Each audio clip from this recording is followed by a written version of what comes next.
संपाचा दुसरा दिवस आहे. असं सरकारनं तुमच्या आंदोलन बेकायदेशीर ठरवलेलं आहे. मेस्मा कायदा लागू केला आहे. तात्काळ कामाला लावण्याचे आदेश तुम्हाला देण्यात आले. काय तुमची भूमिका आहे, काय मागणी? आम्ही कृती समितीनं हा संप म्हणजे शेवटचं हत्यार असते. आम्ही वेळोवेळी प्रशासनाला आमच्या मागण्या मांडलेल्या आहे. जसे 329 उपकेंद्र जे हे खाजगीकरणामध्ये ते देत आहे चालवायला, त्यास आमचा विरोध होता.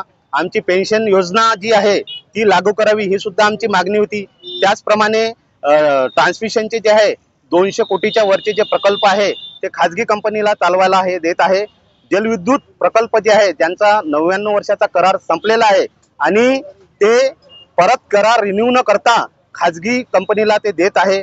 आणि 2021चा जो GR होता, जो मागासवर्गीयांना प्रमोशन पासून डावलण्याचा शासनाचा जो GR होता, तो GR 8 जानेवारी 2022 ला माननीय कोर्टानं यांना आदेश दिलेले आहे की तुमच्या बेसिसवर तुम्ही निर्णय घेऊन मागासवर्गीयांचं हे जे प्रमोशन तुम्ही थांबवलेलं आहे ते सुरू करण्यात यावं. परंतु ते सुद्धा प्रशासनानं केलेलं नाही. त्यामुळे आमचे बरेचसे लोक, जवळपास 30-35% लोक आज प्रमोशन पासून वंचित आहे. ती सुद्धा आमची मागणी आहे.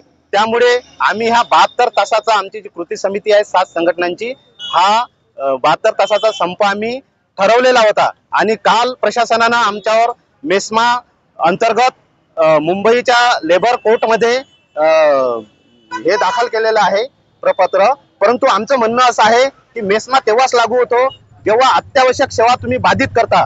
परंतु आमच्या लोकांनी किंवा आम्ही कोल्हापूरची आणि इतर भागातली जी पूर परिस्थिती आहे त्याचा विचार करून अत्यावश्यक सेवा बाधित होऊ नये म्हणून आम्ही प्रयत्न केले आणि ग्राहकांना कसं अखंडित वीज पुरवठा सुरू राहील याकरिता आम्ही त्याची काळजी घेतलेली आहे. त्यामुळे मेस्मा आमच्यावर लागू होत नाही. आणि संविधानामध्ये कलम 19(1)(ब) जे आहे या अंतर्गत तुम्ही शांततेच्या मार्गाने संप करू शकता.